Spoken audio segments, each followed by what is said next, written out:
Hi everybody, I'm here to talk about performing for kids in costume as characters. So while we wait for everybody to show up, I'm just going to talk about myself a little bit. As you read in the description, I've been a character performer since 2010. I did princess parties for another company, and then I started my own company 4 years ago. So I have a lot of experience just, interacting with kids, performing for kids, so I kind of know what to do, how to handle certain situations that come up. So I can definitely go over all of that, kind of help everybody out so that we're all on the same page.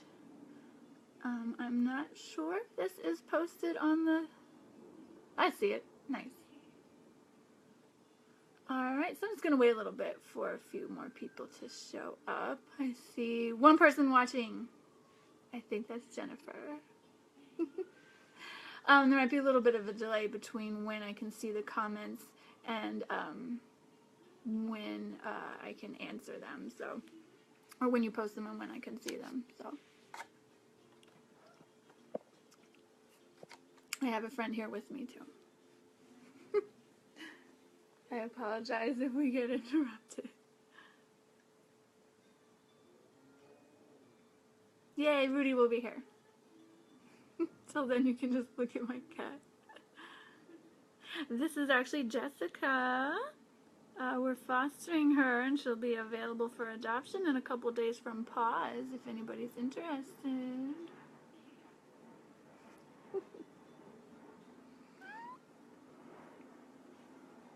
Ooh, okay, now we got 2 people. Now just 1 person. We'll wait a little bit. So I have notes of everything to go over.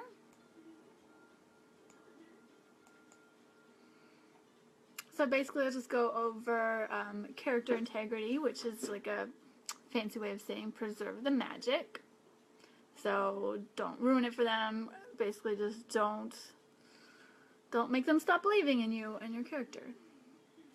And then just how you can go about that, good ways to research, what to know, some do's and don'ts, just how to prepare for questions they'll ask you. I'll go over some common questions that you'll hear and some answers that I'll give. This is just some general tips too of how to stuff to think about while you're performing to kind of just get you on a different level, I guess. So you have 2 people. I don't know if we want to wait a little bit longer. What do you guys think?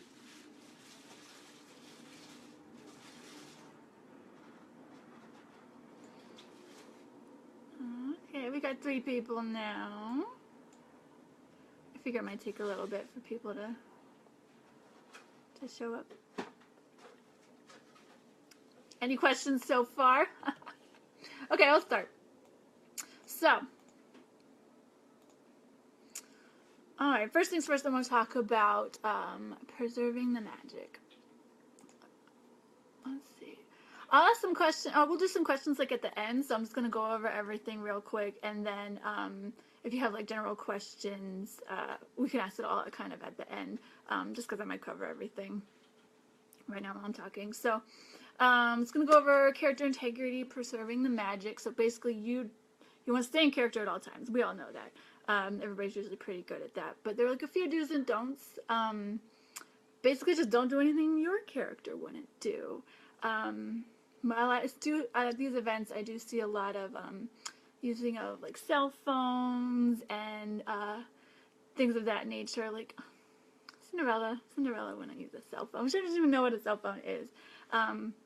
In fact, when I'm characters like Cinderella or Tinkerbell, I love to marvel at people's cell phones. Like if they take a picture and like I see it, be like, oh my gosh, that's me in your cell phone, or that's me in that little magic box. What is that? And it just makes it a little bit more magic. Cinderella with a cell phone, just it kind of ruins the image a little bit. Characters like Spider-Man might have a cell phone, but even then it kind of takes them out of the world, and it's shouldn't be using your cell phone anyway when you're performing. So I would just leave cell phones out of it, just lock them away. If we have to keep them on, you keep them concealed. I had a complaint from a customer once because she could see one of my character's cell phones in her pocket. So that's a huge no-no. Just leave the cell phones out of it. Be sure to use proper grammar and be wary of colloquialisms or jargon or something like that. For example, with the exception of Tiana, most princesses don't say y'all. That was something I had to worry about, being from the South. Snow White up in here being like, hey y'all, how y'all doing today? That's out of character, won't work. Princesses don't say what's up either, or hey guys, but Spider-Man would. Those characters like that might say, hey guys, what's up? So you just kind of have to figure out what kind of mannerisms and what kind of speak will fit your character. So like the difference between hey guys and hello everyone, you just got to figure out which one suits your character. Like Spider-Man saying, oh hello everyone, just sounds kind of dumb. Just like Cinderella saying, hey guys, sounds out of character. So it's just another way to preserve the magic and kind of stay in character. And we don't, another thing I want to talk about that I've seen at events before a lot, and it really gets under my skin. Don't ruin the image by taking off parts of your costume. That's the number one way you will just kill the image for any kid. I've seen, like at Star Wars events a lot, I'll see Darth Vader take off his helmet, and that just, it ruins the magic for the kids. As soon as that helmet comes off and they see that it's just like a regular guy, some guy with a beard or something, they're just instantly, you've lost the magic. Same goes for wigs, any kind of mask. Spider-Man can sometimes take it off, but obviously, you know, if you look like Spider-Man, go for it.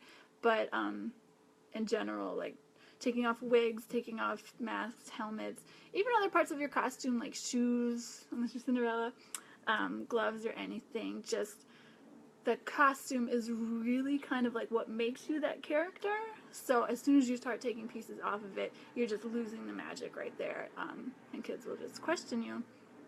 So just, you know, they usually always give us a place to change or a place to go hide. I know those costumes suck. I've been Kylo Ren before, and that costume is hot. It sucks. You can't see it. You just go take a break, take it off, out of sight. Don't ever let a kid see you without your wig or your mask or your helmet. That is a huge no-no. And something I want to mention is, like, when kids start questioning you, they start questioning all of us. So if they see, like, Batman take off his mask and it's some, like, freckled blonde guy or something, then they're going to start questioning if that Rapunzel is real or that Cruella is real. Like, if this guy's not real, none of them are real. So just something to keep in mind. You're representing all of us. So all that aside, another important thing I want to talk about is knowing your character. Now, I think most of us, we cosplay characters we really love. So I think this point kind of goes without saying, everybody, you know your character pretty well. So I just wanted to go over some tips for like knowing them maybe a little bit better and what kids will expect you to know. And so that you can have like a little more confidence in how you act and how you answer the questions. So I'm sure we all have seen all the movies and shows that our characters are in. So it's just going one step beyond that. You want to know, like, you just want to do a bunch of research. I have written here. So you want to know like where they're from. You know, what city is Batman from? Everybody knows Gotham. But like, what is the name of Rapunzel's kingdom? She's from the Kingdom of Corona. Kids might not ask you that, but it lends that little bit of knowledge. It's also good to know who they know. So if you're a character like, I don't know that anybody cosplays Sophia the First, but she knows all of the other princesses. And then you can do what I really love to do, is name drop. Name drop is very important to kids, because if they know that you know Ariel, like, then you have, like, a mutual friend. So they're like, oh, you know Ariel? I know Ariel. Like, now we're even closer friends because we have the mutual friend of Ariel. So they really, really enjoy name dropping. So you kind of have to know who they might know. And I feel like it's okay to have characters of similar universes know each other. So while, like, Spider-Man and Batman are technically different universes, kids are like always, you know, like, oh, I know Batman, you know, he's in the Justice League or something. And then you can say things to kids like, oh, you're dressed as Green Lantern? Oh, I can't wait to go tell him next time I see him at the next Justice League meeting. And they just like get so excited. So kids love name dropping. So researching who your character knows and their universe is very helpful. And also something to research is how to pronounce everything. I can't tell you how many times I have heard Elsa and Anna characters say Anna. And I'm like, that's your character. Like, her name is Anna from Arendelle, not Anna from Arendelle. And kids will know because they've seen that movie 80 billion times. And they'll know, and they may not call you out on it. That's another thing. It's just because somebody doesn't say something doesn't mean they didn't notice it. They could be just quietly thinking, like, she said Anna when her name is Anna. Like, how? No. If anything, they're just going to think you're dumb. So Google how to pronounce it. There's videos and everything. And another good thing to research is a lot of these characters have like official characters, like in Disney World or Universal Studios. Go just research them. Google videos of people meeting them in Disney World, or go meet them. But the videos of them in Disney World or Universal are really helpful because you can Google people asking questions, see how they answer it, see their mannerisms. The Sleeping Beauty in Disney World once told me that my pen was asleep because it stopped working. And I was like, what a cute thing to say as Sleeping Beauty. So I stole that and now I use that. So it can be very helpful. A nice point of reference. And then another thing I wanted to touch on while being in character is you are setting an example for these kids. So you're their role model. So you should never drink, which I have seen at some of these cosplay events. I've seen characters at a bar drinking, and it broke my heart. Because one, your character was not of age, and two, there's kids everywhere. They'll see everything you do. So no drinking, no smoking, no swearing. Even if your character would, Deadpool's, don't do it. There's little kids there. You kind of have to play to the lowest common age there. So if there's like a little 4-year-old there, just refrain from the language. Just kind of keep it PG. Kids are always watching. If you learn one thing from those, kids are always watching. They're sneaky. They're everywhere. They're always watching, and they notice everything. So just stay in character at all times unless there's like a closed door and you can't see any children anywhere. Even then, they might bust in, so just be ready to go. So the takeaway from that, like I said, always be in character because kids are always watching. So then, I have another section on asking questions, but if we wanted to stop and see if anybody had any questions about doing research or staying in character, we could pause here for that. I don't see any questions popping up. Disney World Flynn, he's a good one. Flynn's a good one to watch. The Disney princes at Disney World are a lot of fun. Okay, so I'm going to talk about questions and how to prep for questions, because kids ask. They just always ask questions, and that's kind of how they tell if you're real or not. So some good ways, of course, of researching is what you want to do. But also while you're researching, kind of think about questions kids might want to ask you. So some common ones like Rapunzel, they always ask her why her hair is long again, when she cut it short, or they'll always ask where your friends are or something. So just kind of come up with those questions and then come up with answers for them so that you're ready to go when they ask you. Like, oh, you know, there was a little bit of magic left inside me, so it started growing back. Don't you like it, kind of thing? The best place to start with researching, Google. Honestly, though, YouTube.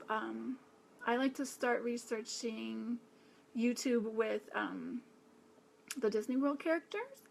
But if your character's not a Disney World character, Wikipedia is a good one, and specifically your character's universe's Wikipedia, if that makes sense. Like Star Wars has the Wikipedia. I don't know, Marvel has one too. And they just kind of break everything down a little bit easy. So they're like character, family members, nemesis. Sometimes they'll even list like traits and stuff. So that universe's Wikipedia is sometimes better than just regular Wikipedia. So that's always a good place to start. And of course they'll have links and stuff that you can move on to there. So that's usually where I end up when I first start researching a character. Of course, watching their film, but it's also good to read up on like fan theories and stuff, like go on Reddit and hear what people have to say about their character. But that's a different story.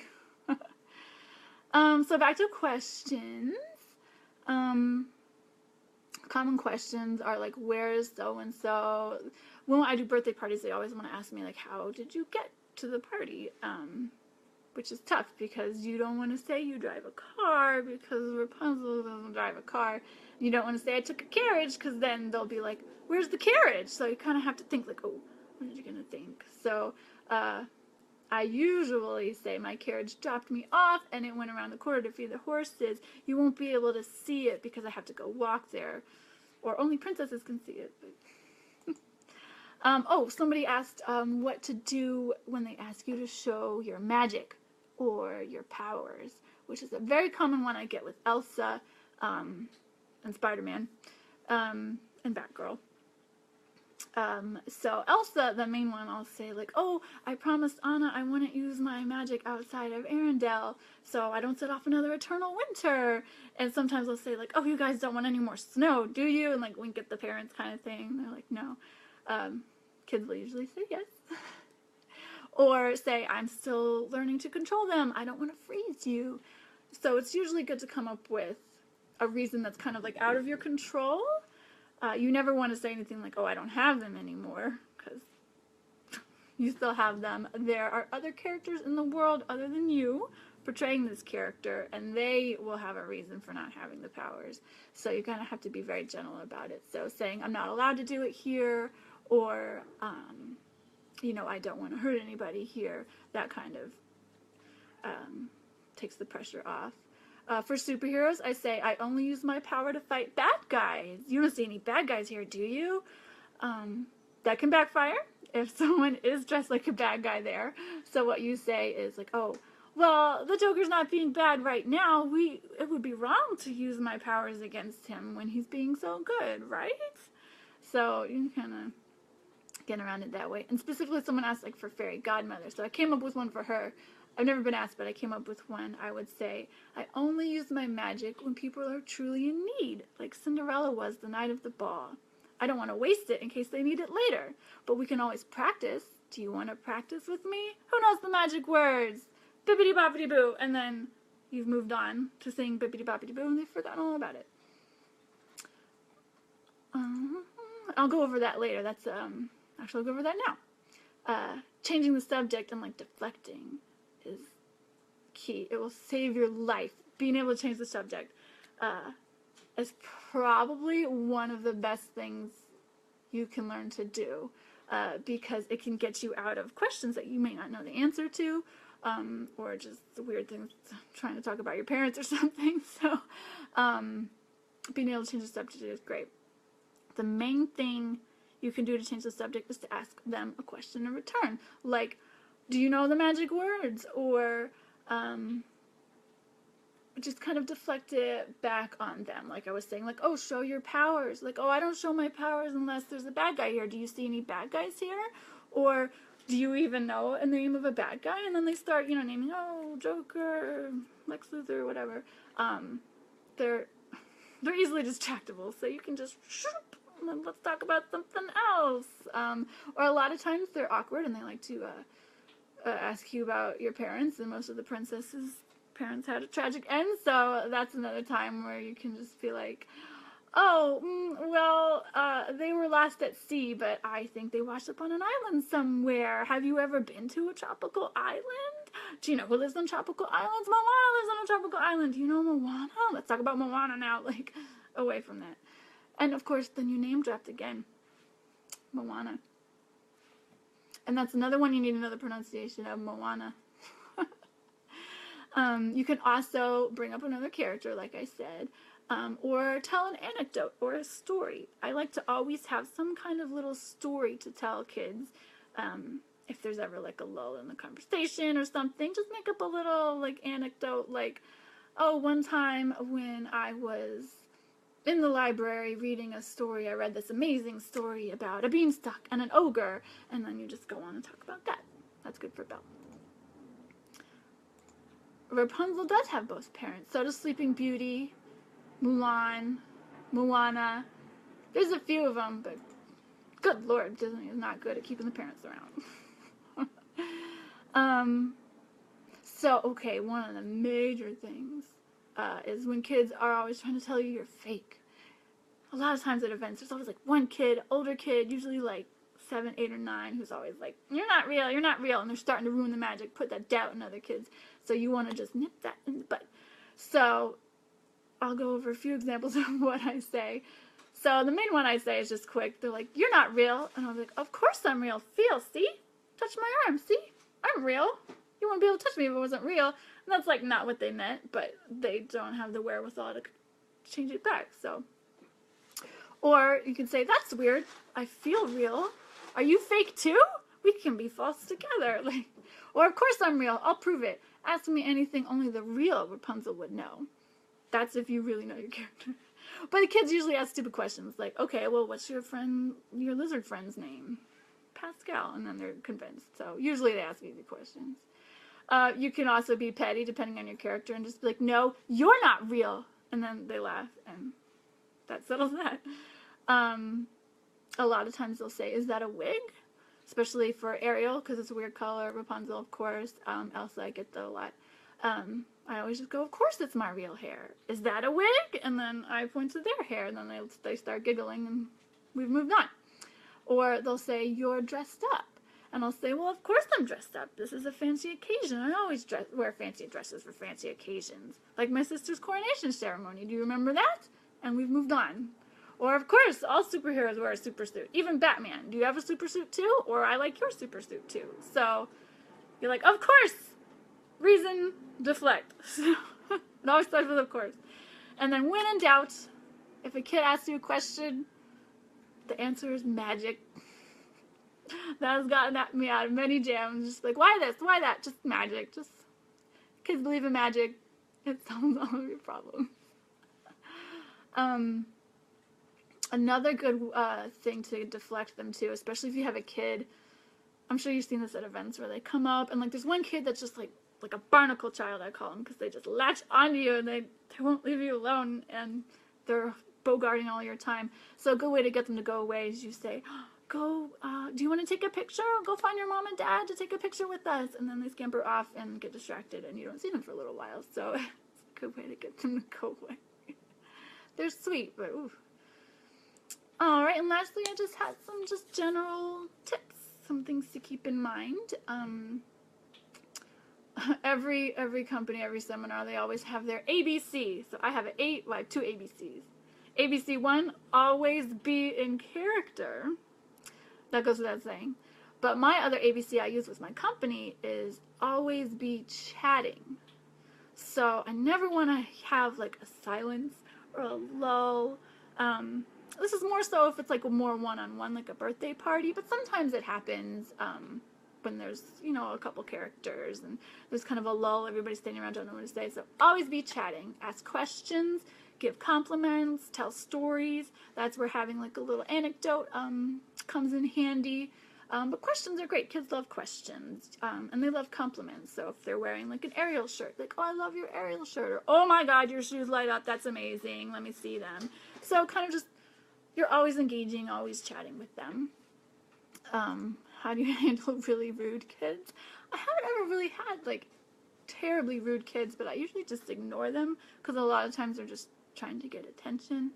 There have been 1 or 2 times where I've had an older kid at the party who was just relentless about how I wasn't real. Usually they're like 8 or 9, and there have been a few times where I pulled them aside, dropped character, and was like, okay, you need to stop.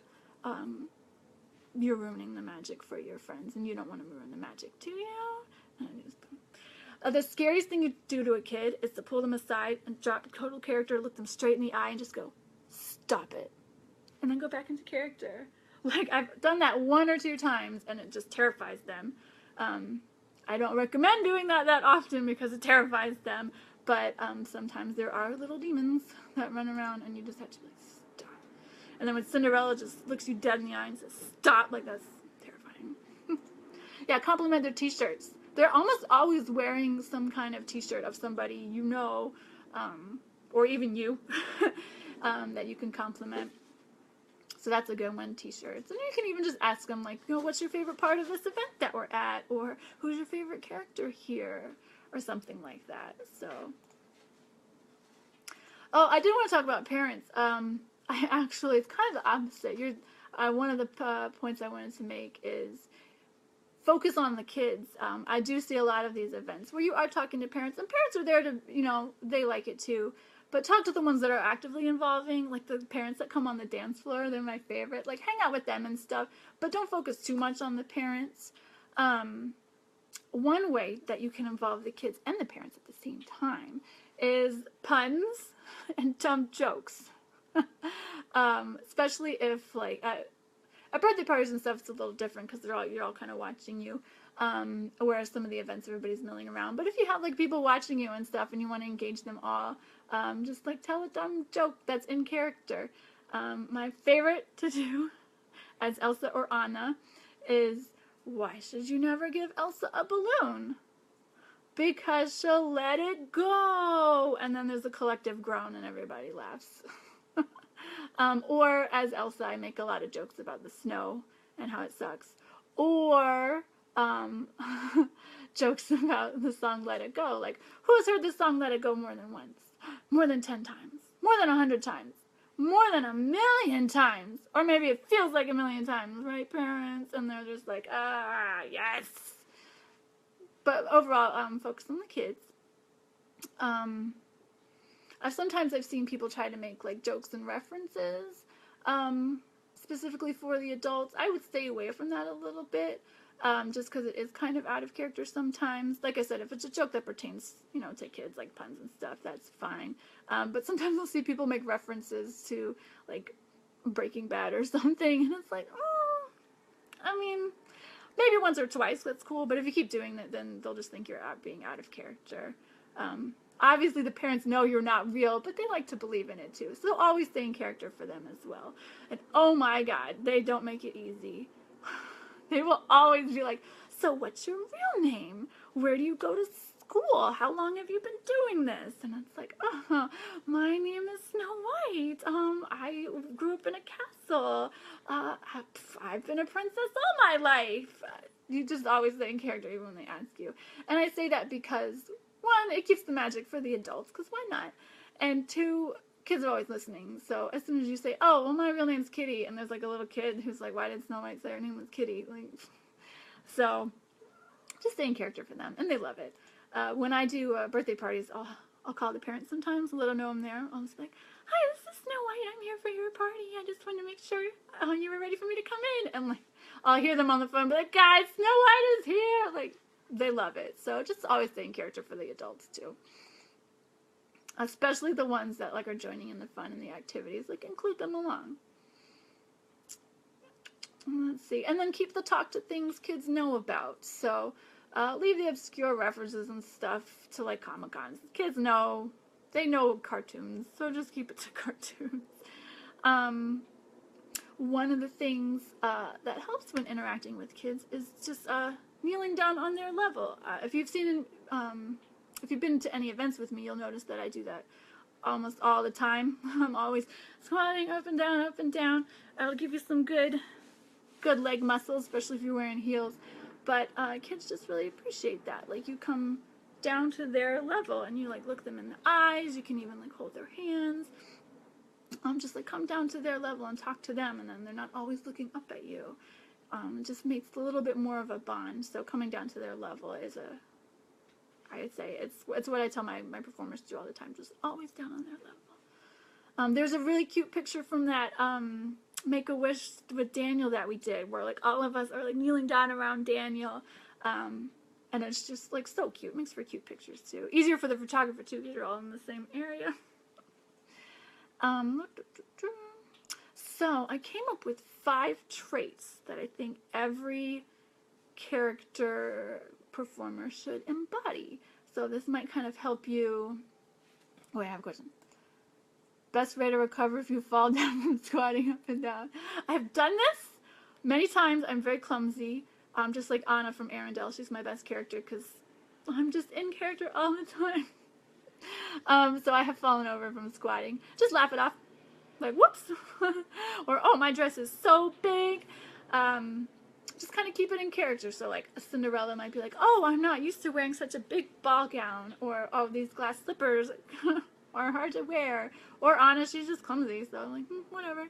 You should just laugh it off and go with it. Just like, go, whoops. That happens to me all the time. I usually just go, whoops. And, like, I make eye contact with anybody who saw me. And I'm just like, meh. And they laugh it off, think it's funny. Okay, so 5 traits to embody. So, of course, the first one is patience. Working with kids, you always need patience and the ability to hide any annoyance, frustration, fatigue, pain from your costume. Just always smile. But working with kids takes a lot of patience. They're running around, they're unfocused, they can take forever to say one thing. So patience is really key. And parents really, or adults really appreciate it. They'll come up to you and be like, oh, you have patience of a saint. Just because you're not giving in to any of the annoyance, not getting worn out. Just don't let them see you. Conceal, don't feel. Flexibility and adaptability. So you gotta be able to go with the flow, and do what the kids want you to do. If it's that kind of event, like a lot of those open-ended events where you're just kind of walking around, just kind of let the kids kind of guide you. Don't really have your own agenda, or like if the kid wants to talk about Paw Patrol with you, but you want to talk about Star Wars, like just talk about Paw Patrol for a little bit. Don't know about Paw Patrol? Well, they can teach you about Paw Patrol. Just being able to just go with the flow, be adaptable, be up for anything. Oh, we need you over here? All right, I'll come over here, this kind of thing. So, kind of going with that is positivity. So, just be like ready for anything, like yes, yes, yes. There's a thing we learn in improv where it's always say yes. So you're like, yes, and side tip, taking improv class is not a bad idea, and they're also a lot of fun. But positivity, it can also mean like just encouraging everything they do. So like, they show you this crappy drawing they did, like that's the best drawing ever, it should be framed in a museum. They got some really terrible dance moves, like you're a dancing queen. The worst kung fu punch you've ever seen, like oh my god, you gotta teach me those moves. Like just be super positive, just encourage everything they do. Especially because in a lot of these events we do, they don't have a lot of positivity in their life, so you don't need to be the one bringing any negativity. Oh, my friend is here. This is my cat, Jessica. Energy and enthusiasm. That is a big one. That is a big one. You got to be energetic, enthusiastic, just upbeat, always moving, just go, go, go, go, go. You're a cartoon character for the most part, or an action hero, superhero. So you're just always just going, dancing, talking, running around. Just do not stop the whole time you're there. Take breaks, of course. Stay hydrated, stay fed. But while you're out on the floor, always be moving, energetic, enthusiastic, just up for anything. Lastly, quick thinking. Definitely gotta have quick thinking. I think that goes without saying. Just so you can answer questions, but also so you can have an eye for like photo ops, and you can have an eye for when people are taking your picture. My performers and I seem to have developed like a second sense to when our picture's being taken. Great example is that we were at a Christmas party and we're all just like, we're standing up for a picture, the photographer's getting ready, and we're all just like standing around, like talking to each other. And then as soon as he raised the camera, we were all like, ready. Like, it was amazing. It was like click. Like, he didn't even say anything. We just saw the camera go up and we were like, ready. Actually, while I'm on that topic, another tip for taking pictures is, I'm sure you know, at these events, it's like paparazzi. Everybody's taking pictures. Just keep your smile. No matter what is happening, always smile, because you don't want to be the one, like this baby's fussing around. If you stop and look at him or stop and try and get them to look at the camera, they could look at the camera, but you're not looking at the camera, and you were the one. So just always like stand there, like, no matter what's happening, just always be smiling. And look at the most expensive camera, or the one that's most in the middle when there's a bunch of them. that's always what I say at the parties. It's like usually at birthday parties, if there's like an expensive camera there, those are the pictures they're gonna want to see. So just look at that camera and then focus. You can move around to other people's cameras, but at least look at the biggest one that's in the most middle. It's a good go-to, and always smile. And the last thing I had was just some tips about talking to shy kids. I think somebody mentioned they wanted some tips for that, and it was in the video too. But we do get a lot of shy kids, even like princesses and stuff. You could be their hero, and they'll just be overwhelmed. Maybe there's too much going on. Even if they're the birthday kid, sometimes there's just too much, or they're just shy. I was the shy kid when I was little. I would always hide behind my mom's skirts. I would have had a meltdown if a character showed up at my house. So some tips to talk to them. So again, come down to their level. Keep a fair distance and talk really softly. So even if you're like a high energy character, kind of talk softly, like, "Hey, how are you? I'm Spider-Man. What's your name?" They might not answer, but the parent might, and you can on their name, just focus on them. There might be a bunch of people around, but just like focus on them, like, "Hi, Samantha, I'm Spider-Man. I love your shirt." They might not want to give hugs, but I noticed a lot of the shy kids will give high fives.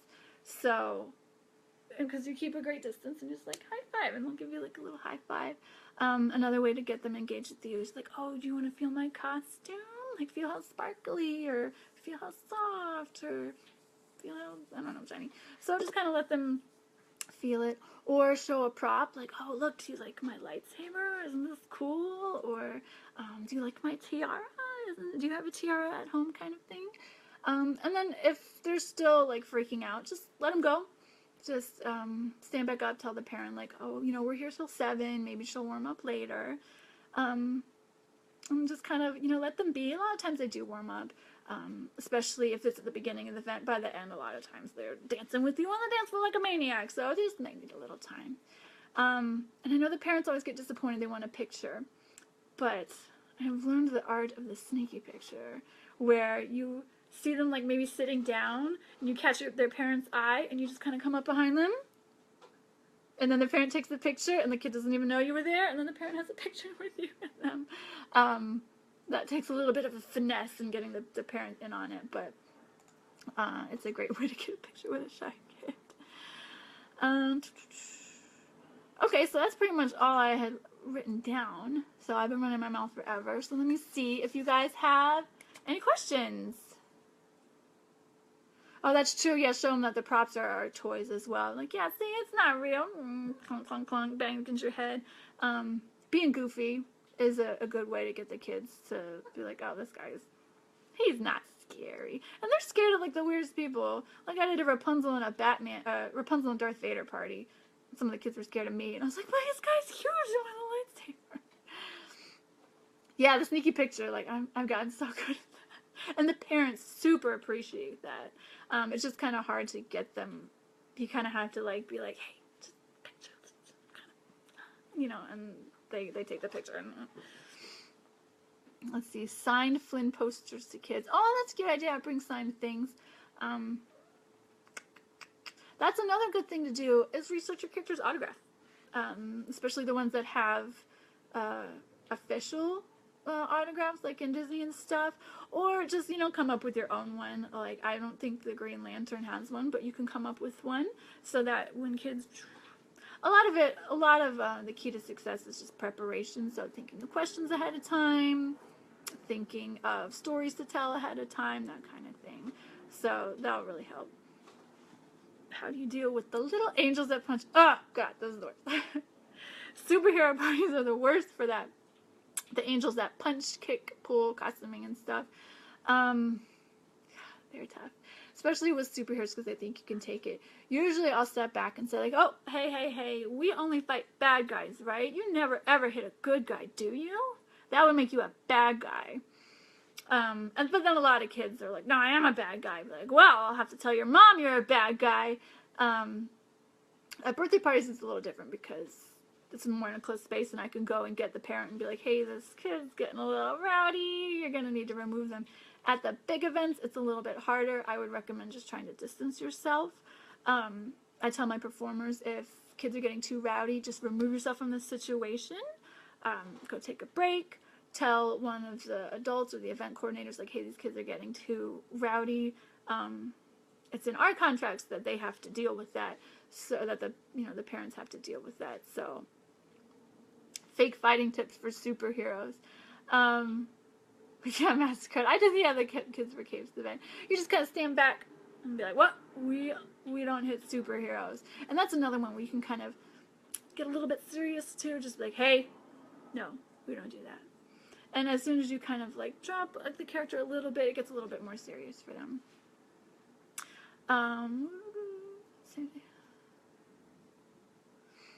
Yeah, that's true. Like using Walt Disney World signatures, because they can compare. They'll notice that they're the same. Oh, another thing too is sometimes they'll say, hey, I met you in Disney World. Or the parents will tell you, like, yeah, we met you in Disney World last month. And then you always remember them, like, oh, I thought you looked familiar, but you're a little bit taller now. Or you're wearing a different shirt than you were that day, or something like that. You can almost guarantee they're going to be taller because they're kids and they grew. So that makes sense to them. So just always like, oh yeah, I thought you looked familiar. I didn't want to say anything. That can get tricky though. If you do allow kids to punch you, then they'll think they can punch everybody. So I've had to do that at events before. Be like, Spider-Man, stop letting them punch you because they're punching Batman too and he doesn't like it. Boys wear a cup because they always go for that area because that's right at their height. So always wear a cup.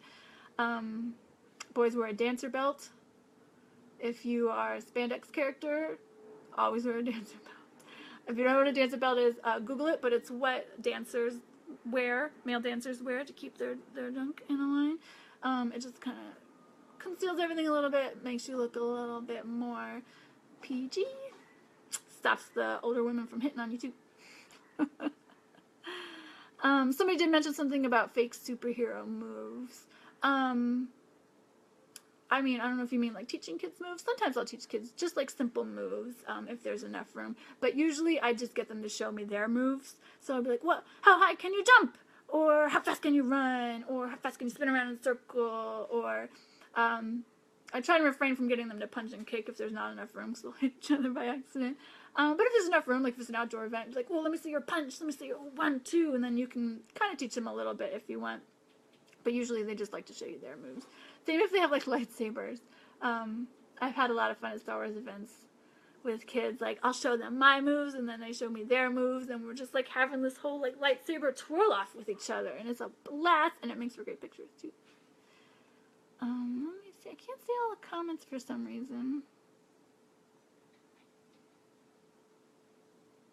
Well, I think I maybe missed some questions, but I guess compression shorts work too.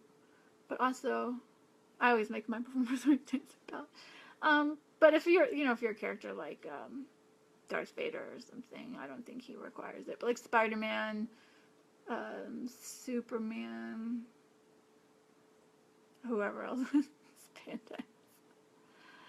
No, I've had my performers say that they asked if they could wear a cup, and I'm like, yeah, you probably should, because I've seen them just pow, I'm like, oh, right there. And I've been Spider-Man at parties before. Masquerading as a boy, and they just go for that area. I'm just like, well, that's scrappy, but we don't hit superheroes. Let's see, backstory for tattoos. For something like that, I always make it something like temporary, because you have to remember these kids will see the characters in other places, and they may look different. So she brings up a good point. Amanda brings up a good point about having tattoos. So know how you differ from the main image of a character and come up with reasons for why that is. So, because you know they're going to ask, and you know they're going to notice, so just come up for reasons like that. Like if, say, you have brown eyes as Elsa, you're going to want to have a reason for that, because they'll notice. I've heard some people say, well, the movie got it wrong. I really have brown eyes. That's a huge no-no because Elsa in Disney World has blue eyes. The next Elsa this kid meets will have blue eyes because Elsa has blue eyes. If you don't look like how they look in the movie, just come up with a reason why not.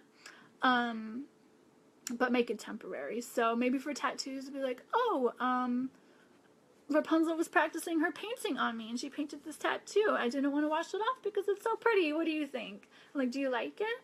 That kind of thing. Or for the eye color, I've said before, like, oh, the fairy godmother was practicing a new spell on me, and she changed my eyes from blue to brown. What do you think? Do you like them? Or brown to blue. What do you think? Do you like them? Or if the birthday girl has the same eye color as you, you can be like, or the kid, you can say like, oh, I wanted to have the same eye color as you because I love your eyes, so I asked the fairy godmother to change my eye color for the day. They'll be back to blue tomorrow, but I wanted to have brown eyes today. So it's always got to be something temporary, because you don't want them to go to Disney World and be like, well, Elsa, you told me you really have brown eyes. Why do you have blue eyes? And then they're like, who told you that? So just make sure it's temporary. But like Amanda said, come up with those answers ahead of time. You know they're going to ask you. So just have a good answer ready. Then you'll be super prepared. So that's a good tip. Well, yeah, of course, it's always best to do characters that you have the right eye color for, or wear contacts. I hate wearing contacts, so I have brown contacts, but when I'm Belle, I'll still go with blue eyes sometimes, which is not good, but if you have a reason for it. Or even, like, inaccuracies with the costume. Like, if you're, for some reason, your superhero costume doesn't have the emblem or something, you can always blame it on villains, too. Like, oh, Joker played a trick on me, or the villain's like, oh, Maleficent, she cursed me or something. I'm always worried, like, my hair will poke out of a Cinderella wig, and I'll have to be like, oh, I was cursed, that's why I wear a wig. I did. My Cinderella wig came off at a party once, and all the kids were like, we know you're wearing a wig. And I was like, oh, I know. Maleficent cursed me, and she wrecked my hair, and so the fairy godmother couldn't fix it in time, so she magicked me up this wig. They bought it, and we kept going. It was amazing. Working with a partner, like Anna or Elsa or Batman and Robin. Ooh, that's the best. Working with a partner, because you can play off each other. Anna and Elsa are, like, my favorite, because Elsa, you know, is, like, more reserved, and Anna's more fun. Yeah, it's always the villain's fault, or it's magic. So working with a partner is fun. If there's going to be somebody there that, like, you're Anna, and there's going to be an Elsa there that you don't know, get up with them beforehand. Maybe come up with a little routine or something. Elsa and Anna are great because if you ever say anything at the same time, you can go, jinx! Jinx again, kind of thing. And parents eat that up, because it's in the movie. They say that, like, jinx, jinx again. It was Anna and Hans who say that, but it's, you know, it's in the movie. It's something that Anna does. So it's fun to, like, know that's coming. And then you know each other's stories, so play off each other and be like, Robin, remember that time you left the keys in the Batmobile, or something like that. We just kind of, like, play off each other. If you have any specific questions about that, about working with a partner, I can definitely touch on that. Party, parade, library, convention. Suggest to say as a kid, if I'm a black guy playing a white character. That's a good question. That's a good one, because I've never encountered that before. So, like, do you say that you, like, are Cyclops? That's a good one. You can say, well, you could say that somebody magically turned you into a different color, but I don't know. I don't know if they would bring that up. That's a good question. I might be stumped on that one. So if you were Cyclops, you could say, I don't know if kids know this, but you know, comic books always have different universes. You're a Cyclops from a different universe. That's what I would say. Like, I'm Cyclops from universe 5X. And then deflect. Do you like my goggles? Do you know what would happen if I take them off? That kind of thing. So I would give like a BS answer and then move on. That's a good thing about, I don't do a lot of comic book characters, but the differing universe one is a good one. Because comic books always have alternate universes. The Chicago Flash or Sundance Superman. That works. But I like that idea. Being like, whoa, I'm the Chicago Flash. Like, a lot of people want to say, like, they do this for Santa. Like, oh, like, Elsa has helpers that dress up like her. Don't do that. There's only one Elsa, and it's you at that point. So if they ever mention meeting another Elsa, that was you. Superheroes, though, I feel like you could maybe say something like, oh, I'm the Chicago Flash. Earth 2, yeah, DC Universe. Maybe you could maybe get away with saying, like, oh, I'm the Flash from Chicago. With Batman, that kind of doesn't really work. He's kind of tied to Gotham, so that probably wouldn't work. Same with Superman and Metropolis. But honestly, different universe. We'll go with that. For, like, princesses, it's magic. For superheroes, it's a different universe. But that's where, like, knowing your character and knowing their world and knowing what's possible in their world can help you out, and knowing what's not possible. So, like, a princess, you wouldn't be able to say, well, I'm this universe's Elsa. That doesn't really work.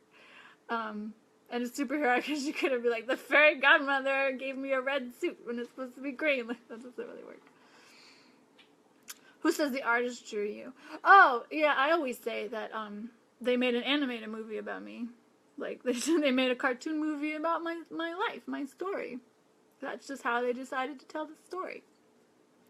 I did have one girl a few years ago. I was Cinderella, and she showed me a picture of the cartoon Cinderella on, like, some box that she had. And she goes, you're much prettier. And I thought she was going to give me a wonderful compliment. She goes, you're much prettier on the box. And I was like, oh my God. I was like, oh, well, the person that drew that caught my good side. So thank you for thinking that's a pretty picture of me. Or we say that it's a portrait. Like, if it's like on their book bag or something, I'm like, oh, it's a wonderful portrait somebody painted of me.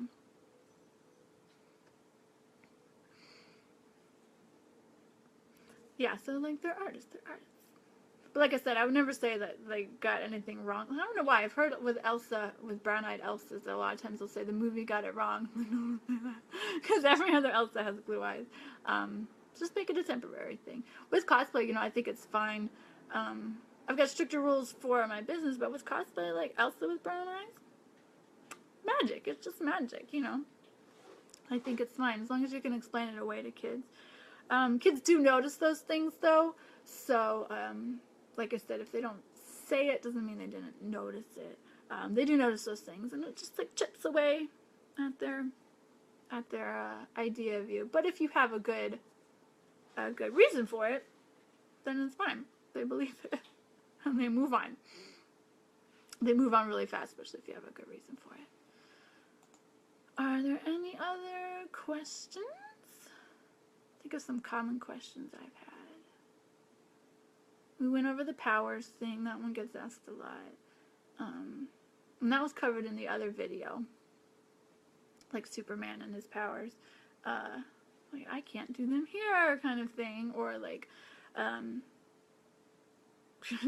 put it in the hands of somebody else. Like, blame the people who own the building. Like, sorry, they said I couldn't. Whoops, kind of thing. Or, with Tinkerbell, I get asked to fly a lot. And with Tinkerbell, or any of the fairies, she's really small. So I always say, like, oh, I can't fly when I'm this big. I don't have enough pixie dust. So if you do your research, you know that the fairies only get, like, one little scoop of pixie dust a day. So she's got to save that for her flight back to Neverland. And why is she so big? Well, my friend Zarina, the pixie dust pirate fairy, the dust talent fairy, she came up with this new magical pixie dust that can make you super big. She gave me a little too much, so that's why I'm so much bigger than you. But I've got to wait for it to wear off. That's why I have to walk home instead of fly home. So, knowing your world and knowing your characters. Aha! If you're not a singer and are asked to sing, how do you respond? My biggest secret, princess, for, 7 years? I can't sing. at all. I can't whistle either like Snow White. So I don't. If asked to sing, I would just say like, oh, not right now. Or perhaps we can do a sing-along later with all of your friends. Wouldn't that be fun? Or, oh, I've sung that song so many times. I want to hear you sing it. Can you sing that song? And maybe they'll sing it. I do sometimes lip sync. I have these really amazing speakers, and I just put it right next to me and I'll lip sync. The key to really good lip syncing is lots of motion. So let it go, let it go. Moving around, twirling around, so they're not looking. If you're just standing there, they're looking at your. So all they can focus on is your singing. So if you're moving and flowing your costume and twirling and being very animated, then they won't focus so much on the fact that you're lip syncing. And get them to sing along, get them to shout along. I've been asked to sing Let It Go so many times, and I can't even do it. So I'll play the music really loud and tell them to sing so loud that Olaf back in Arendelle can hear you, and they will just shout it and no one can hear that I'm not singing. And be ready for weather. Just to care. Yes, ready for weather. Thermals. Thermal shirts and thermal pants are like your best friends. Also socks and gloves. Characters with gloves, because you'll get frostbite up here. Kind of think about, or characters where you can add gloves to, like Anna. You could add gloves. The cold doesn't bother Elsa, so she's not a good one unless you want to not have anything covering you outside. But you could do Anna, because her costume is literally made to be outside in the winter. Flynn does too sing. He has a duet with Rapunzel, and it's sweet and romantic. 10 points for Gryffindor for not knowing your character. Yes, distraction is key. But yeah, ready for the weather. And in the heat, I should share with you guys, I have a whole tip sheet on staying healthy in the heat. I've had a few instances where I got sick from the heat, so you just got to stay hydrated is the main thing. Above all else, always drink water, always eat too. Do not forget to eat. A little bit of a faux pas to eat in costume, but we're all adults. Just don't get it on your costume. But you have to eat, you have to drink, and take breaks if you're outside. Just do it. And the other video said, superheroes don't take breaks, but like, ooh, you gotta go check and make sure Doc Ock's not tearing down the city, or like, ooh, I have to go check on Olaf or something. Like, I'll be back in just a minute. Or you can just be like, oh, I'll be right back. Just like, no reason, I'm just leaving. Flynn did. And also Flynn, he sings about his dream. He's got a dream. I'm sorry if there's a delay between the questions and the comments. I feel like there is a little bit. And I can't see the other ones. Yeah, distraction is like your best friend. And honestly, asking them, it's sometimes I'm just straight up like, no, oh, I love your shirt. It's got Ariel on it. I know Ariel. She's a mermaid. Yeah, he sings at Knife's Point. And then he sings when he's in love. And, ooh, good news, bad news for you Rapunzel Flynn cosplayers. The new TV show is coming out. And that adds a whole new level to what you have to know. I really don't like the characters that have TV shows, because you got to keep up on that, because you know the kids will. Like Sophia, I do Sophia parties. And she's got like a new TV show every week, every day. It's ridiculous, and the kids all know it because they all watch each one like 10 times, so you have to watch each one 10 times. Same with Star Wars. Ren Fair tip for the summer: freeze packs, bodice chillers, and wicking undershirts. Yeah, wicking undershirts is a good one, because you don't want to get it all up in your costume either, so it helps just get the sweat away and keeps you cool. Also a tip: in the winter, I know some people will get those heating packs things, put like the hand warmers, and sometimes they'll put them, maybe on their back. You have to have a layer between those and your skin, or they will burn you, and you won't necessarily feel it until it's too late. So be very careful with those things. And I would say probably too with the freeze packs, just so you don't get a nice little frozen patch on your back, just like a little layer between. And make sure your costume can be wet if you use freeze packs, because the condensation will get them wet. But yeah, those are good ones too. And if you have like a mask like Vader, get fans in it because that'll heat you up. Wisdom. Ah, thank you. I've just been doing this for a long time. I've learned a lot of lessons. A lot of these things I've learned the hard way, like drinking and eating. There was a party I went to that I had to cut short because I got real sick because I hadn't eaten all day, and I got to a point where I just couldn't go anymore, and I had to leave the party early. So that was bad. So always eat, always drink. You might think you're a superhero, but you are just a person, and we want to keep you around doing events, so take care of yourself while you're doing these things. Oh, also, should probably get a flu shot, especially if you're going to the hospitals. Some of the outpatient centers don't require you, but I did a hospital visit, and I had to get a flu shot. That's a good thing to have when you're around kids all the time. Hand sanitizer and wash your freaking hands all the time. Just wash your hands. Kids will get you sick. Kids will cough in your face. I used to have to do makeovers at parties, and I would have kids just come up and just cough in my face. That's where patience comes in. You're just like, honey, try to be the vampire cough thing. You just gotta go with it. So wash your hands. A wet scarf on the neck. Yes. Oh, that's like heaven. There's an outdoor festival I do every year, and they pass out these little wet like hand rags.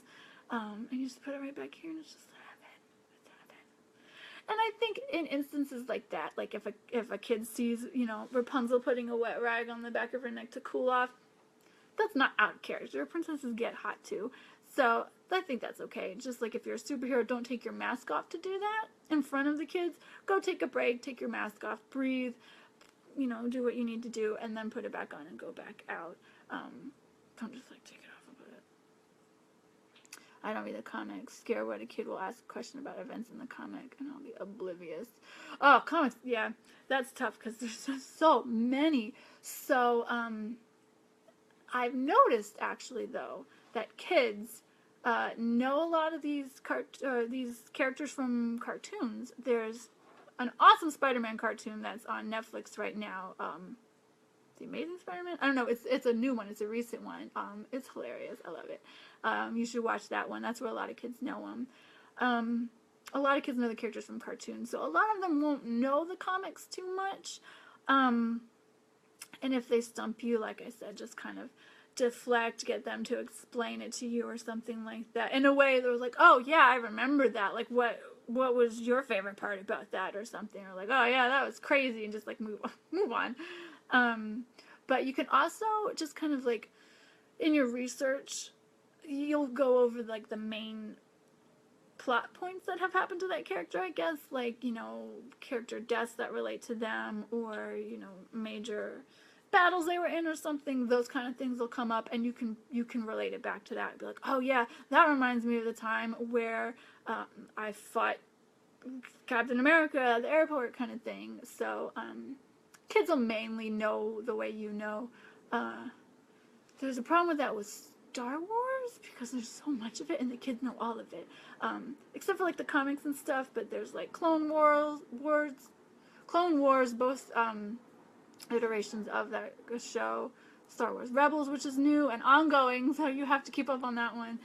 All of the movies, so that one's a big one that kids just know everything about. Which is not a problem if you're a huge fan, and I think most of us are huge fans of the characters that we portray, so it's a little bit easier, I think, for us, than like my performers, who I might make them go to a Princess Leia party when they're not really that, they don't know Princess Leia that well, but we cosplay the characters that we love because we're huge fans, so it's a little bit easier for us. Character with gloves. Wash them when you get home. Oh, yeah. Gloves are the worst. Really, all you can do is just, wash your gloves as thoroughly as possible in hot water. You're supposed to hand wash them. I throw them in the washer. Sometimes I'll put a little bleach in there because I have a lot of white gloves. So I'll put a little bleach in there. And I replace them all the time. They get gross anyway. And I will give you a pro tip with gloves and using technology, touchscreen technology. Like Spider-Man or Cinderella with gloves. If you like your finger a little bit, get a little bit wet, it becomes conductive, and you can use your phone. It looks a little gross, but if you just do a simple little, like, you can use it. But again, you shouldn't be using your phone in character. But sometimes I'll have to use it, like, when I play music at parties or something. That's a little tip, comes in handy. Or if, like, you're Spider-Man and you're on your break and you can't take it off, just, pro tip. But then wash it, because that's gross. What about, how can you be here if you died in the story or the movie? That's a tough one. But luckily with Disney, you don't always see the characters die. And so sometimes, like, I was Maleficent once, and I was like, did I really die? Or if I died, how am I still here? Which is like the same question, but you just turn it back on them. Or sometimes I'll say, well, that's how they wanted to tell the story, because Rapunzel was telling you the story, but she didn't know that I really escaped. With kids, logic is like not, you don't have to be like that. I mean, they believe in magic and spaceships and stuff, so you don't have to be too, like, factually. So we didn't, you know, we see, like, Mother Gothel disappear. But you can say, like, I ran off into the woods, you know? You gotta lie a little bit. So it'd just be like, I escaped. You didn't see it because I'm sneaky. But that's funny. Like Darth Vader, I would think people would ask that about Darth Vader because it's like really obvious that he died. They'd burn him. But kids have never asked that. We're just saying. How can you be here if you died? Oh, that's that one. With superhero villains, though. Superheroes, again, comic books, nobody ever dies in the comic books. They always come back. So take a page from the comic books and I'm like, well, I came back. Ooh, magic, that's another one.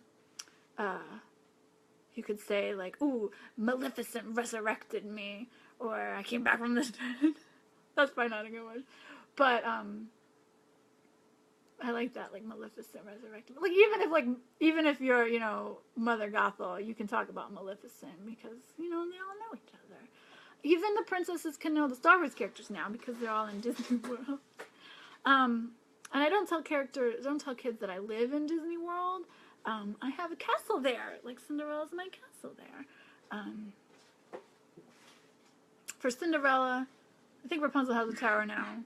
Belle and Aurora, they do have castles there, you could say that. But like Mulan lives in China, but she stays in Disney World a lot. Healing factor. Oh, Rapunzel's healing factor. Yeah, sing and make your hair glow. So Rapunzel's story is a little interesting, and it's about to get even more interesting because her TV show is coming out, and so they're going to address, like, her hair grows back in the TV show. So they'll finally give us something to say to these kids. But for now, I say after Flynn cut my hair, there was a little bit of magic left inside me, and the love from Flynn made it grow back. That's why, 1, it's not as long as it used to be, and 2, it doesn't have the healing factor anymore. There was only enough to make it grow back. And then I can say, like, did you like it when it was shorter, or do you like it when it's longer? And then we talk about my hair and the flowers in it. And like, oh, I like your hair. Have you ever had short hair? Or wow, your hair is so long. It's almost as long as me. Have you ever had it cut? Blah, blah, blah, blah. And we're off. Yeah, I'll be really interested in how they explain it. You know it's going to be magic. It's just magic.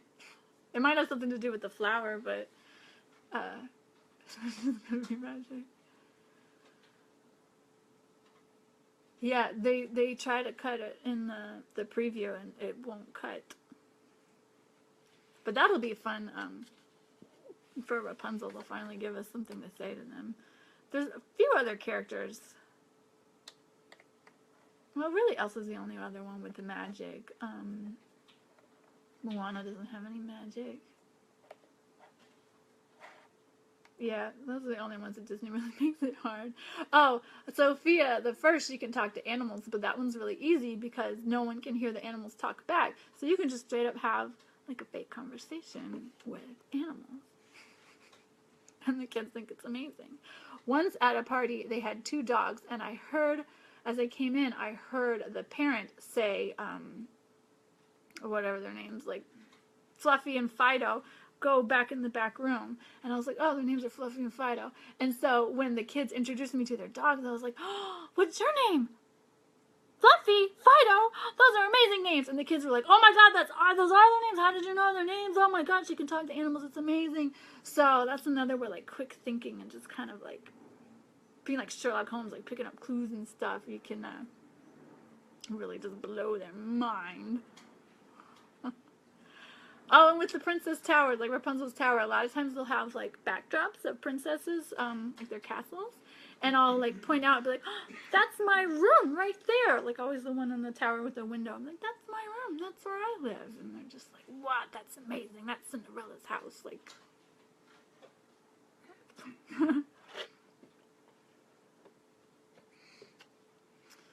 Oh man, I've been talking for like an hour. Any other questions?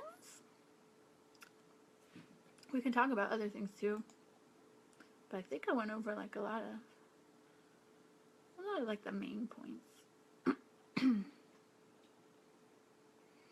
want to see if there's anything I missed. And you can always PM me or ask me questions if you have some later, or like if you come up with a question but you can't come up with an answer for it. I'm super good at that. Or I'm really good at like coming up with anecdotes for, you know, characters to say. And those are like less easy to come up with on your feet, so it's good to have them ready to go. So you can always come, you know, ask me. I like doing that kind of stuff. So if you got a question, we'll see if I can do it. Can you stay here and live with us? Oh, I get that a lot. With princesses, it's easy. You can be like, no, I'm sorry, Flynn wouldn't like that, or Prince Charming would miss me too much, or who would bake pies for whoever Snow White's princess? We just call him my prince. Or with superheroes, like, oh no, I wish I could, but, you know, Gotham really needs me. I've got to protect Gotham, but you'll stay here and you'll protect Chicago, right? Because you're a hero, right? And that kind of thing. So that's one where you do have to say no. But you can say, oh, I wish I could. Or I'll come back and visit. Or what we say is, oh, tell your mom to invite me to your birthday party. Like, no, but I can come to your party.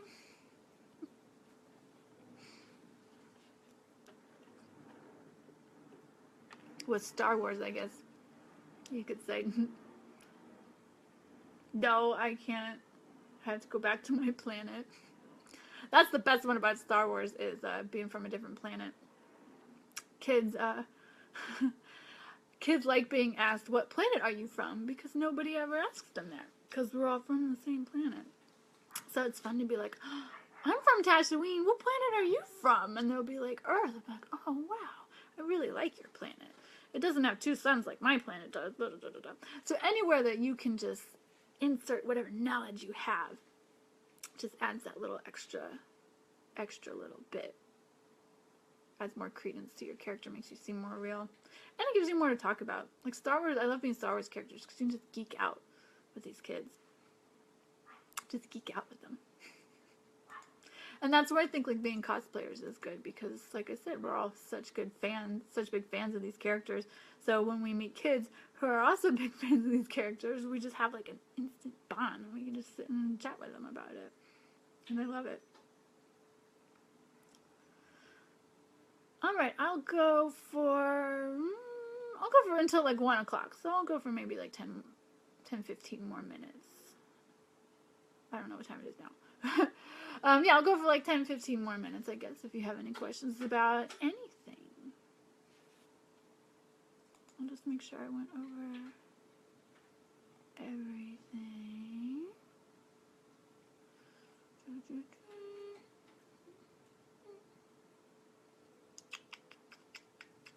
Come up with some dumb jokes. Those are the best. People love them. That just bridges the gap between kids and parents. Dumb jokes. Special instructions for special locations like a hospital. A lot of times they'll send you instructions. they do have a lot of rules. Like, don't ever bring up their illness. You know, don't say like, oh, why are you here? Which I don't really think anybody would really do anyway. I've never heard anybody do it. But you know, like, just don't focus on their illness. They're there to escape and meet some friends. I will say tone down the energy a little bit, just because a lot of times they themselves are a little low energy, or they're a little tired. So toning down the energy just a little bit for the hospital visits, it's good. But overall, just kind of, and of course, washing your hands all the time. They have hand sanitizers. Use that all the time. And do not go if you are sick, any kind of sick. If you have a runny nose, don't go. My company had a big visit with a hospital in December, and we had 6 characters going. And the morning of, 4 of us had to drop out, including myself. I was devastated. But when I told the lady, she said she was really appreciative that we didn't come. Like, I felt bad that we didn't come, but she was like, no, I really appreciate that you guys stayed home, because, you know, they don't, you know, a little cold to those kids can be devastating, whereas to us, usually we would just power through, take some Dayquil, and we're good to go. But with them, like, you don't want to risk it at all. So just don't go when you're sick. But then when you're there, just be extra engaging. Just focus on them. That's one where you really just focus on them. And maybe the parents too a little bit, because they're going through some tough times too. But like, I want to interact with the doctors or the nurses or anything. Really, just the families that are there. And be mindful if they don't want to interact with you, if they're not feeling so well. Just kind of let them rest. It depends. Some kids you get there and they're just like, wow, let's do it. So you kind of got to judge what the kid's energy is and just match their energy. Really, like, think being a big kid ourselves. That's true. You got to be young at heart for this kind of job, and it shows, because then you're genuine, and that trait, that's a good trait to have, is just being genuine. Because if you're truly excited about your character and truly excited about hanging out with kids, then it'll show, and it'll just be that much more fun. I think almost all of us are like really big kids. Plus, then you're just like hanging out with kids. Like, you make friends. Like, I feel like some of these kids, I've been to their parties and stuff. I'm like, I feel like we are friends. Like, we hung out for like an hour and just talked about everything. Princess related, so they don't really know me, but it's so fun. And that's the great thing about these characters is you already have an in with these kids, so they already know you, whoever your character is, and they already think you're their friend. So you're like already in their life. So you show up and you're like, oh, hey, they know you, and you just like, let's go have fun together. So there's none of that. You have to like introduce yourself or anything. Though it's always funny to be like, I'm Ariel. And I'm like, I know who you are. So it's like instant friends with little kids. And little kids, I like little kid parties than I like big kid parties. They're just more fun. Yeah. Avoid awkward small talk. You don't have to do, how's the weather? Though that does remind me of another secret trick that you can use, like, for Elsa, at least, is like, if you know it's gonna snow, you can promise kids that you'll make it snow for them later. Or I did an event, and they were having the kids make a wish, and it was a few weeks ago, right before it snowed a bunch, and so I knew it was gonna be a big ton of snow coming. So if a kid couldn't think of a wish, I was like, do you wish for snow? And they'd be like, yeah, I wish for snow. And the parents would glare at me. I'm like, it's going to snow. Like, they're not actually wishing for snow. And then I wish I could see their face when, like, their wish came true and it snowed that day. Or with your characters that do have TV shows, like Spider-Man, you can read ahead on what's coming up on their show. And then you can tell kids, like, oh, I feel like maybe I'm going to have to fight Doc Ock next week or something. I'm like, I just feel it. And then when they go home and watch the show, they're like, what? He was right. So you can be like psychic just by being an adult and being able to check the weather and and future TV shows. Works for, nobody does Sophia the First, but it works for Sophia the First too. Because you're like, oh, I hope I get to meet Ariel soon, and then, you know, the next week she's going to meet Ariel.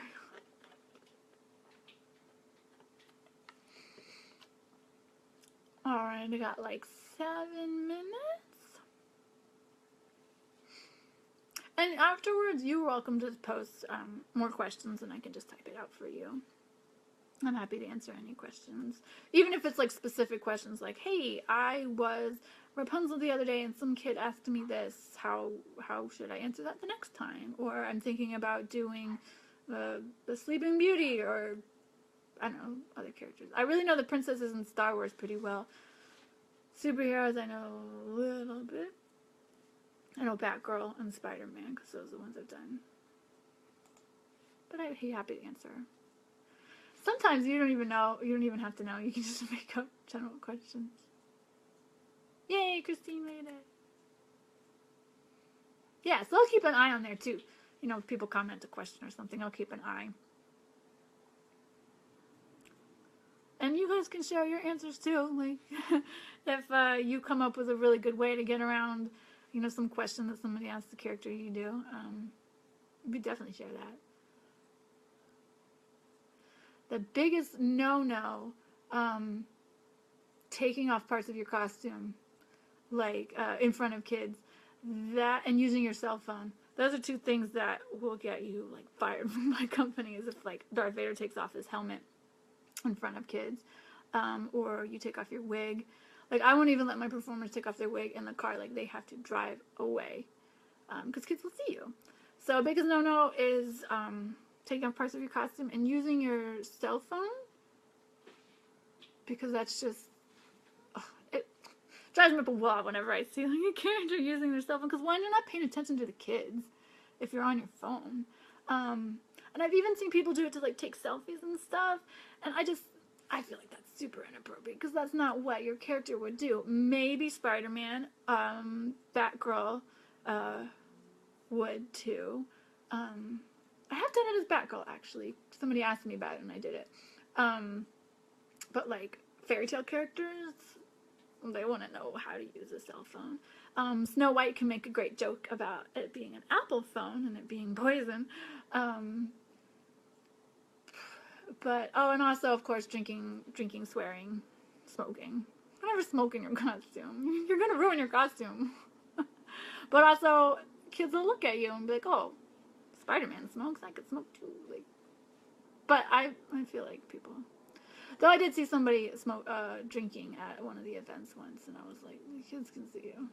But afterwards, or like if it's at like a cosplay event where you're all adults, go for it. It's fun to party in costume. Like, but if there's kids around, don't do it.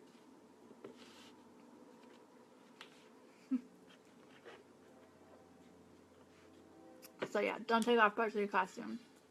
Act kid-friendly, and don't use technology. Oh, keep track of time without a phone or watch. That's a good one. Sometimes I'll have in my bag, I'll have the phone, and we do have to use our phones to play music at parties and stuff, but like at events and things, you really shouldn't need it. So you can kind of maybe like look in your bag real quick, look at the time. Also, keep an eye out. Most places have like clocks somewhere, if it's on like a computer terminal, or even I'll check on people's microwaves or ovens. Or if I have to, I'll just like, sir, do you know the time? I have to get back before midnight or something like that. And they'll tell you the time. Adults know what's up, so they'll tell you. I've also just gotten a good idea of how long a half hour is, how long an hour is. But generally, just keep an eye out for clocks or ask somebody. What you can sometimes do, if you're at like a really big event, you can set a timer on your phone for an hour and put it like in your boot, or, you know, your princess pocket, as I say. Just conceal it somewhere, and then it'll go off, and you'll know. But make it vibrate. Don't make it make a noise. And then you'll know it's been an hour. I don't really recommend that because you might be posing with someone and they can hear it or something. That's like, usually I just ask people. I'll just be straight up like, hey, what time is it? Event coordinators are supposed to come and get you, you know, when it's been an hour. But in my experience, they either won't because they're just too busy, they're not thinking about it, or they just think you'll stay as long as they'll let you. So it's really kind of up to you to just keep an eye on the time. I wouldn't, if your character doesn't wear a watch, don't wear a watch. If your character does wear a watch, then it's easy for you. Wear a watch. Yeah, a photographer or a handler. That's a good point. Ask them. Or they'll probably tell you. That's a good point. Photographer or like other entertainers there, like DJs, photographers, balloon people, bartenders even, so that those are the people to ask other than like a parent, like, hey dude, what time is it? One time where I was joking with a kid, I was like, oh, I want to see how pretty we look in that picture, and so he showed me the picture, but I looked at the time and I was like, oh, I got 15 minutes, thanks kid, that was an amazing picture, you look amazing in that picture. Which is always fun. It's always fun to be, especially like at a fairy or something, to be amazed that you're in the phone. But then you can also look at the time. So there's a lot of sneakiness that comes with this. But yeah, photographer, handler, that'll be good. DJs are always good for asking what time it is. The best events are the ones that announce, like, okay, it's time for the characters to go home. I don't know if I went over, like, questions. Yeah, adults will always ask you questions. Like, what's your name and stuff. And a lot of times they'll say, like, oh, all right, everybody, Belle has to go home. Or Belle has to go. She's got other parties to go to. That gets on my freaking nerves. Because it makes the kids seem less special. So if they say something like that, I'd be like, oh, you're the only princess I wanted to spend the day with today. I've got to go back to my castle. Oh, another thing to come up with is a good exit line. I talked about that in the Spider-Man video, but like each character I have like an exit line. Be like, oh, I have to go back to my cottage. I promised the dwarves I would make a gooseberry pie for them. Like, I gotta go. Or superheroes are easy because it's like, uh-oh, the Joker's attacking Gotham. We gotta go! And then you just go. Or just have something with, your character. Like, Rapunzel, like, oh, I have to go back and make sure Flynn and Maximus aren't fighting each other again. Do you have any apples I can bring home for them or something?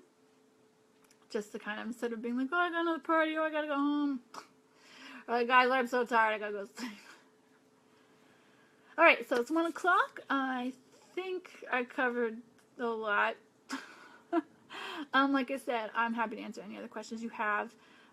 Just post them, PM me, text me, whatever.